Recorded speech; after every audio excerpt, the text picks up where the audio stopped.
आलस्य, आपका एक और बहुत बड़ा शत्रु जो आपके मन में वास करता है और धीरे धीरे आपकी कार्यशैली का एक आधार ही बन जाता है।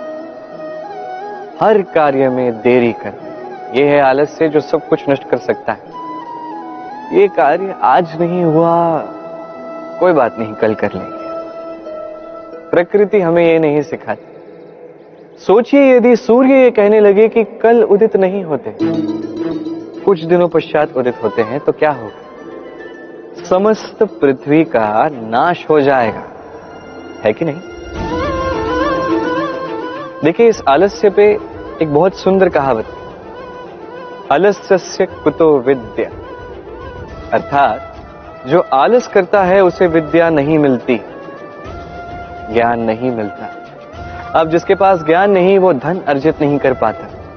उसके जीवन में सुख संसाधनों का अभाव होता है, मित्रों का अभाव होता है। जहां सुख संसाधन नहीं, मित्र नहीं, अपने लोग नहीं, ज्ञान नहीं, वहां आनंद कैसे वास करेगा? इसलिए कहा जाता है, जो कर्म करता है वही इस संसार का कोई भी सुख हो उसे भोग सकता है। तो कर्म कीजिए, समय का सम्मान कीजिए, इस आलस्य पे विजय प्राप्त कीजिए और मेरे साथ प्रेम से कहिए, राधे राधे। क्रोध आपके भीतर का एक और शत्रु। ये क्रोध क्या है? आपके मन की एक भावना है जो आप ही के मन में उत्पन्न होती है। ये मन आत्मा से जुड़ा होता है। अब एक भावना जो आत्मा से जुड़ी है, इसे अनुचित क्यों कहा जाता है? समझने का प्रयास कीजिए। क्रोध कभी कभी आवश्यक भी होता है, विशेष रूप से तब जब आप एक उचित पक्ष में खड़े हैं, सामने वाला अधर्म के पक्ष में खड़ा है और वो विनम्रता से ना माने। जैसे श्री राम क्रोधित हुए थे सागर पर, वो उचित था, और तब तक उचित है जब तक आप क्रोध को साध सकें। यदि क्रोध आपको साधने लगा तो परिस्थिति कुछ ऐसी हो जाती है। सामने एक व्यक्ति है जिसे क्रोधवश आप हानि पहुंचाना चाहते हैं।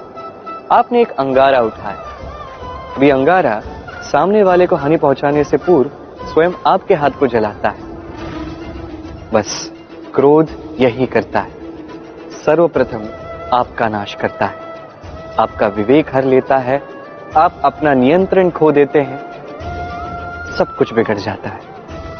अधिकतर लोग क्रोध में ऐसे निर्णय लेते हैं जो उन्हीं के विनाश का कारण बनते हैं। अब कुछ लोग कहते हैं कि हमारे जीवन में इतनी पीड़ा है, इतने संकट है कि क्रोध आ ही जाता है। ऐसे समय पर उचित यही है कि आप स्वयं को इस क्रोध से दूर करें और फिर समस्या का निवारण करें, क्योंकि यही निवारण आपके जीवन को एक श्रेष्ठ स्तर पर ले जाएगा। तो क्रोध से दूर रहें, प्रसन्न रहें और मेरे साथ प्रेम से कहें, राधे राधे। काम आपके भीतर का पहला शत्रु। अधिकतर लोग काम को वासना ही समझ बैठते हैं, किंतु ये संपूर्ण सत्य नहीं। काम का अर्थ है कामना। अब साधारण सी बात है, मनुष्य शरीर है, मन है, तो कामना तो अवश्य आएगी। देखना यह है कि ये कामना दुष्कामना है या सत्कामना। किसी और की वस्तु पर दृष्टि डालना, किसी और व्यक्ति पर दृष्टि डालना, किसी अनुचित वस्तु पर दृष्टि डालना, ये दुष्कामना है। और ये दुष्कामना व्यक्ति से दुष्कर्म करवा के ही रहती है। स्मरण रखिएगा, जो व्यक्ति अपनी कामनाओं पर नियंत्रण रख पाता है वो उचित मार्ग पे भी रहता है, उचित लक्ष्य पे भी पहुंचता है। जो कामनाओं पर नियंत्रण रख नहीं पाता वो मार्ग भी भटक जाता है, लक्ष्य भी भटक जाता है। तो ध्यान रखिएगा, अपनी कामनाओं पर नियंत्रण रखिए, काम इस शत्रु पर विजय प्राप्त कीजिए और मेरे साथ प्रेम से कहिए, राधे राधे। आज आरंभ करते हैं धन लक्ष्मी से। धन लक्ष्मी की कथा आज सुनते हैं। तो ये कथा है त्रेता युग की। साकेत नगरी में एक अत्यंत पराक्रमी राजा थे और ये राजा श्री राम के पूर्वज थे। इस पराक्रमी राजा का नाम त्रिशंकु था। हुआ कुछ ऐसा कि ऋषि विश्वामित्र और ऋषि वशिष्ठ इन दोनों में युद्ध हुआ। अब ऋषि वशिष्ठ ने राजा त्रिशंकु से सहायता ली और इस युद्ध में विजय प्राप्त कर ली। अब इस पराजय से अपमानित होकर ऋषि विश्वामित्र गहन तपस्या के लिए वन में चले गए। जब ये पूर्ण युद्ध हुआ और विजय प्राप्त हुई, तब राजा त्रिशंकु भेंट करने पहुंचे ऋषि वशिष्ठ के पास। अब मनुष्य के समीप कितना भी धन हो, कितना भी बल हो, कितनी भी सुख सुविधाएं क्यों ना हो, यदि उसमें लोभ आ जाए तो वो लोभ कभी नहीं रुकता जब तक वो स्वयं ना रोके।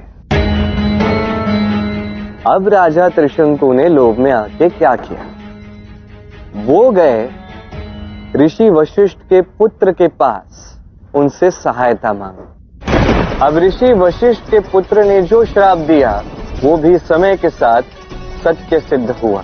जैसे जैसे समय बीतता गया, राजा त्रिशंकु ने अपना बल खो दिया, अपना राज्य खो दिया, अपना सारा धन खो दिया, वृद्ध हो गए।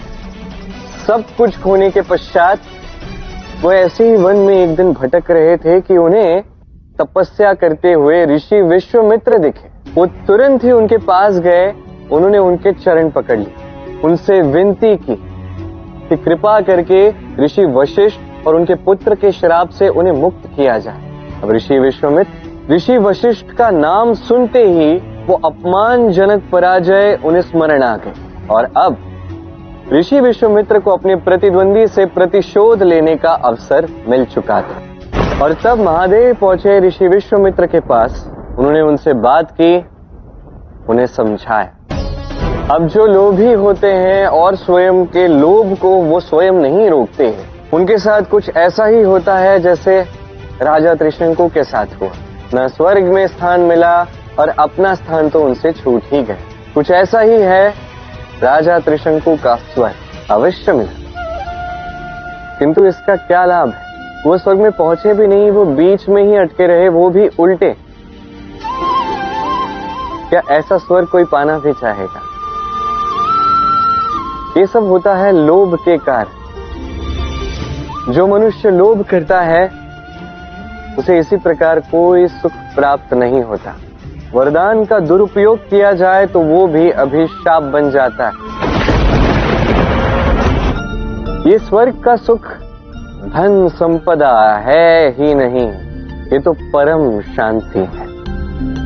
मनुष्य जब ये देह त्याग देता है तो निश्चित रूप से कोई धन या सुख संसाधनों से उसे शांति नहीं मिलती। यदि आज के समय की बात की जाए, हर एक मनुष्य जो पृथ्वी पर है उसके लिए वास्तविक धन संपदा केवल उसका परिवार और प्रेम है। और जो भी व्यक्ति धन लक्ष्मी का ये उचित अर्थ समझ जाता है, निश्चित रूप से उसे उसके जीवन में उसके परिवार से प्रेम मिलता है, उसके प्रियजनों से प्रेम मिलता है और कभी उसके जीवन में, उसके घर में दरिद्रता वास नहीं करती।